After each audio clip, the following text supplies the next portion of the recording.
Oi pessoal, meu nome é Helena Fragomeni, eu sou diretora da Asterisco Soluções Educacionais e hoje eu vou abordar o tema Learn on Demand, da aprendizagem em tempo real.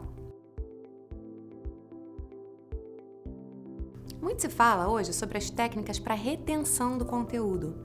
Vocês já devem ter ouvido, por exemplo, sobre os estudos de Ebbinghaus, um psicólogo alemão que iniciou as primeiras investigações sobre a memória. Ele criou uma teoria sobre a curva do esquecimento e de como a informação é apagada da nossa memória com o tempo, se a gente não fizer nenhum tipo de ação para retê-la. E que, como solução, é necessária a repetição e o questionamento dessa informação no intervalo de tempo, o que faz com que seja necessário um esforço contínuo durante um certo prazo para a retenção dessa informação.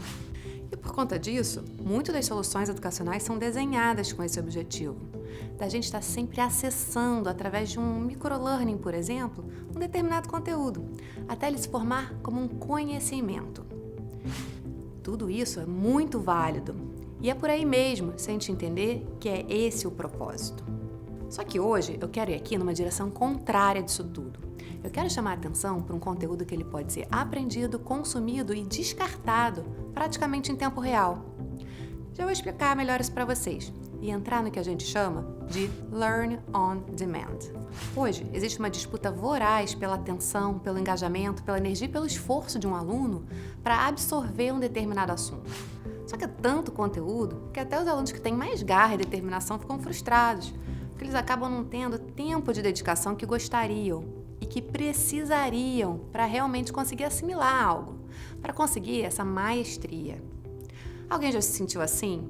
Frustrado de querer começar alguma coisa que começou, parou e que ficou pela metade? Um curso de inglês, por exemplo? Eu, por exemplo, nas minhas metas de final de ano, pensei tanto em colocar para aprender um novo instrumento quanto para retomar o meu espanhol. Mas eu sei que ambos eles precisam de dedicação em tempo sequencial. Então eu fiz um balanço de todas as coisas que eu queria fazer esse ano. E aí essas duas atividades elas não entraram nas minhas metas. Sabe por quê? Porque eu sabia que se eu começasse e que não andasse com elas, isso só me causaria frustração. Porque quando eu resolver que eu realmente quero mesmo fazer, eu vou precisar me planejar para ter esse tempo, para esse aprendizado que é mais de longo prazo. Para um aprendizado de longo prazo ocorrer, é necessário, antes de tudo, desejo, determinação, foco e dedicação. E dedicação, gente, envolve tempo. Então, as nossas escolhas de no que eu me dedico ou no que eu me aprofundo são escolhas preciosas. A gente precisa, mais do que nunca, de um esforço sobre-humano para focar. Eu tenho um amigo que ele foi um diretor de uma multinacional e que hoje já está aposentado. E ele questionou o uso dos coaches pelos novos executivos para conseguir focar e ajudar em tomadas de decisões. E aí ele me disse, se não é essa a função de um executivo, então me diga qual é. Em certo aspecto, sim, ele tem razão, no sentido de que o papel do executivo é o de dar direção. Mas a gente não pode deixar de ver o cenário atual em que esses executivos se encontram. Se antes a gente tinha 5 graduações, engenharia, direito, medicina, pedagogia e psicologia, hoje o número de possíveis graduações a gente nem saberia sequer elencar. Se haviam 20 empresas no país, hoje a atuação é global. O cenário é num grau de diferença que a capacidade de foco se torna uma habilidade crucial. E como é difícil focar com o grau de distração que a gente tem hoje em dia. Eu dei aqui esse exemplo dos executivos, mas isso se aplica para todo mundo. E é dentro desse contexto que eu quero trazer essa abordagem do Learn on Demand, que nada mais é do que aprenda conforme a demanda e no momento que você precisar. A gente precisa distinguir o que é conteúdo que precisa de assimilação e prática do conteúdo que pode ser efêmero. A gente que trabalha com educação corporativa, e aqui eu coloco não só a gente da Asterisco, mas todos os profissionais de RH e de treinamento de desenvolvimento humano, a gente tem um papel crucial na motivação desses profissionais. E com o treinamento você pode tanto afogar ele de conteúdo ou estruturar o conteúdo de uma forma que dê a esse profissional o material que ele precisa para apoiar as suas atividades no dia a dia. A gente pode estruturar o conteúdo de forma que ele use esse material para aprender no momento que ele tiver uma questão a ser resolvida. Vamos lá, deixa eu dar um exemplo. Um dos nossos clientes mudou o sistema de gestão dele. o ERP. Ele migrou para o SAP. Ou seja, se antes os funcionários cadastravam todas as informações da empresa de uma forma, agora eles vão precisar fazer de outra forma. Tem todo um processo aí de gestão de mudança e de combate à resistência, porque você vai precisar tirar essas pessoas de uma zona de conforto. São milhares e milhares de rotinas que agora as pessoas vão precisar fazer de uma forma diferente. E o que a gente fez foi, nós criamos as partes conceituais e quebramos todos os procedimentos em mini tutoriais de fácil acesso, disponibilizados 24/7 e indexados de acordo com as questões que precisavam ser resolvidas. Por exemplo, como cadastrar um novo funcionário no SAP? Vamos supor que, eventualmente, uma pessoa faz isso uma vez ao ano. Então, quando ela precisar, ela vai lá, pega o tutorial de menos de 3 minutinhos, segue e faz a sua atividade e descarta da memória dela o procedimento. Então, o que a gente criou foi uma base de dados de how to, de como fazer. Precisando, você vai lá e acessa. É a linha do que o YouTube faz muito bem. Ele não é à toa chamado do grande manual do mundo. E o Google, o grande oráculo. A gente precisa aprender com eles. Não é assim que a gente faz, informalmente, quando a gente precisa aprender alguma coisa? Então, por que a gente não traz esse conceito para o treinamento formal também? De uma coisa que dá tão certo. E o reconhecimento vem. O RH veio com uma devolutiva nesse projeto muito positivo, dizendo que eles foram super elogiados pelos funcionários. E isso é muito legal. E é bom para todo mundo. Para o RH, que é reconhecido, para o aluno, que é ajudado, e até para a gente do Asterisco, para a minha equipe. Todos passam a trabalhar por um propósito. Ao invés de afogar os profissionais das empresas com treinamentos enormes, com coisas que eles nunca vão memorizar, a gente passa a dar para eles ferramentas para que eles possam aprender a qualquer momento, a partir de uma necessidade e dentro do dia a dia de trabalho, e não num momento único de treinamento, num evento de treinamento. Treinamento tem que deixar de ser evento. Ele tem que estar intrínseco no dia a dia das pessoas, se bobear de uma forma tão transparente que ele nem sequer se dá conta de que está sendo capacitado. A capacitação de alguém hoje ela pode estar em qualquer lugar, até mesmo dentro dos produtos. Quando a gente abre um app e as 3 primeiras telas é um tutorial, isso é parte de uma capacitação para a utilização daquele produto, por exemplo. E a gente vê esses exemplos o tempo todo e em todos os lugares, desse microlearning. Por isso que quando a gente pensa nas nossas estratégias, a gente não fecha em uma mídia, mas a gente usa o que for adequado para o que a gente entende que instrucionalmente é o melhor caminho. Pode ser e-learning, videoaula, infográfico, radionovela, game, apostila, VR, qualquer coisa. Esse é um trecho do relatório da Deloitte que saiu em 2017 sobre as tendências do RH e que mostra a trajetória do e-learning ao digital learning. É bom a gente parar para analisar e entender as tendências e vislumbrar o que precisa ser feito. Temos aqui uma trajetória de 20 anos. Tudo começou com a disponibilização de catálogos de cursos no modelo de autoestudo que eram disponibilizados em plataformas online, nos LMS, cursos soltos. Depois veio uma tendência que foi o desenvolvimento de trilhas de conhecimento, por cargo, por carreira. A pessoa num determinado cargo, ela tem que passar por X cursos. As plataformas elas já ficaram mais voltadas para a criação de comunidade, redes sociais, de colaboração. Agora, a gente está num momento de transição entre esse modelo de aprendizado contínuo e do digital learning. E é aqui que entra o tópico que eu estou abordando, que é o Learn on Demand, ou seja, aprenda na hora que precisar. Quem olha para esse gráfico e ainda não tem uma plataforma de catálogos, pode ficar meio assustado e pensar, nossa, minha empresa está 20 anos atrasada, e ver o senso de urgência em montar.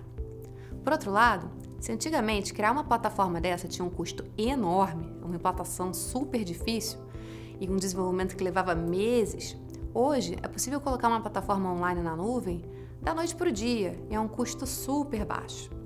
Hoje está tudo na nuvem, tudo é SaaS. A Asterisco, por exemplo, pode espelhar para a sua empresa uma plataforma com a sua identidade visual personalizada com o seu logo, no modelo de plano de assinatura com mais de 100 cursos de prateleira, em 3 dias para você. Menos que isso até, que nem o Netflix. Você passa a ter um catálogo de cursos com um plano de assinatura. O custo de ser um precursor com novas tecnologias, ele pode ser baixo ou alto. Você precisa entender qual é a linha que a sua empresa tá e avaliar o custo-benefício de cada ação. Aqui não tem certo e errado. Mas o fato é que surgiram e surgem a todo momento novos suportes e formas de transmissão de conteúdo, de interação com os conteúdos. Lá em 94 foi a disseminação do uso da internet, da transmissão de multimídia, da gravação de vídeos, e veio vindo a possibilidade da gestão à distância desses alunos. E hoje em dia, novos suportes, eles não param de chegar. Tem aí a realidade virtual, enfim, qualquer que seja o suporte, sempre que ele entra como uma nova opção, as pessoas não sabem muito bem como utilizar essas ferramentas em seu potencial. Quando a gente está acostumado com o uso de uma mídia e passa para uma outra, a grande tendência é replicar a forma como era feita anteriormente, só mudando o suporte. Isso aconteceu do teatro para a televisão, do livro para o computador. E só com o tempo é que a gente vai entendendo como aquele novo suporte pode ser melhor aproveitado. E os paradigmas aí sim vão sendo quebrados. Quantas telas de computador vocês não viram? Imagem com livros de páginas virando. O mesmo acontece no online com as videoaulas, por exemplo. Aulas presenciais gravadas na íntegra. A questão é, em vídeo você não tem a mesma paciência que no presencial. O tipo de interação é diferente. Parece que o tempo corre de forma diferente. Os alunos estão cada vez mais impacientes, imediatistas, com a capacidade de concentração mais baixa. E essa é uma realidade. A gente precisa trabalhar com esses requisitos e com o entendimento do persona, com o entendimento do nosso público-alvo. No online é possível quebrar as aulas em mini trechos de 3 a 5 minutos. É possível picotar e aprender quando você quiser. E ainda melhor, quando você precisar. Todo mundo que está envolvido no planejamento e na criação de programas educacionais, a gente precisa fazer uma análise crítica do conteúdo dos programas para entender: o que é conteúdo que é para formação de pensamento crítico, para a criação de uma linha de raciocínio, de análise ou de poder de síntese. E 2, o que é uma coisa mais operacional, que você pode aprender na hora que vai fazer e depois descartar essa informação. Isso, descartar. Essa palavra é forte, né? Quer dizer que eu aprendi para esquecer depois. E sim, e tudo bem, porque eu já fiz o que eu precisava fazer com aquela informação aprendida naquele momento. Nossa memória de curto prazo, ela é efêmera, ela morre em pouquíssimo tempo. Isso é um fato. A gente precisa abrir espaço para o novo. Então, em determinado momento, sim, a gente precisa descartar certas informações. A gente já aprende e descarta informação no dia a dia e nem percebe. Quer ver um exemplo? Uma vez eu perguntei a uma pessoa como ela tinha chegado em um determinado local. Você veio pela rua X ou pela rua Y? E a moça me respondeu: eu não sei, eu vim por onde o Waze me mandou. E para mim, esse é um exemplo incrível de um aprendizado em tempo real. Você aprende a chegar num local na hora que precisa ir. E ponto. E não tem como lutar contra isso. A gente simplesmente precisa se adaptar. E já dizia Darwin, não é o mais forte que sobrevive, nem o mais inteligente, mas o que melhor se adapta às mudanças. E o ser humano é bom nisso, a gente se adapta bem. Um pensamento que traz questionamento é se as pessoas estão ficando cada vez mais rasas, sem uma capacidade crítica e reflexiva. Existe uma questão de modelagem das conexões cerebrais e de não deixar o cérebro ficar preguiçoso. E é claro que isso precisa ser visto. Mas a questão é, onde e quando? De quem é esse papel? Porque certamente não é do Waze. Os cérebros dos taxistas de Londres, por exemplo, já foram alvos de estudos da UCL, que é a University College of London. Porque para ser taxista, era preciso fazer uma prova onde eles precisavam decorar as ruas antes de tirar uma licença e descrever um trajeto de ponta a ponta. Esses estudos, eles mostraram um aumento na parte cerebral relacionada à memória e à orientação espacial deles. Você vê, para ter essa função era necessário muito estudo. E hoje a tecnologia tirou esse diferencial competitivo deles. E que qualquer um pode ser motorista. Isso é um exemplo claro de como a tecnologia está tirando não mais o diferencial competitivo só de atividades robóticas, como um cobrador de estacionamento, mas também de atividades que requeriam estudo. E aí, a inteligência artificial, então, essa vem potencializando exponencialmente ainda mais essa questão. o que faz com que a gente fique atento e crie esse senso de urgência de repensar quais são as habilidades necessárias de capacitação dos profissionais do futuro. Bom, mas vamos voltar aqui à nossa realidade e ao nosso contexto. O que eu busco aqui é o mindset do RH ser visto como um facilitador da aprendizagem, como um parceiro dos funcionários no alcance do seu autodesenvolvimento. Ele está lá para ajudar, para apoiar, para fazer com que o dia a dia dos seus colaboradores seja menos estressante, que seja mais leve. E aí, a minha pergunta é: a gente está ajudando esses profissionais a terem foco? A gente está fazendo essa curadoria do conteúdo de forma criteriosa do que entra em qual mídia e de que forma? Esse questionamento será que isso precisa mesmo ser retido? Ou será que esse conteúdo pode ser disponibilizado para um aprendizado efêmero? Muito tempo se investe na execução dos conteúdos e pouco na reflexão do que se vai construir. A minha missão aqui é trazer você também para essa reflexão e finalizar quase que com um apelo. Avalie criteriosamente o que seu aluno realmente necessita reter em sua memória. Ainda tem muito espaço e muita oportunidade para explorar o Learn on Demand. E pode ter certeza, você terá muita gente te agradecendo por isso.